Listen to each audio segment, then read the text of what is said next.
I've had 3 larger APC backup units, battery backup units for many years, and some of those I've actually replaced the batteries a couple of times, and they just keep right on going. They're big metal housing, and they're a bigger unit than this one here.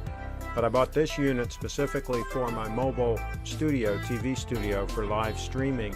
And when you're live streaming, you don't want to lose power, so you need something like this. So this also has a battery inside that can be swapped out if it goes bad, which I like. That way you don't have to throw the whole thing away and get a new one. You can just replace the battery. And the batteries last probably 4 or 5 years by my experience. So I've had these things for many years, other APC units.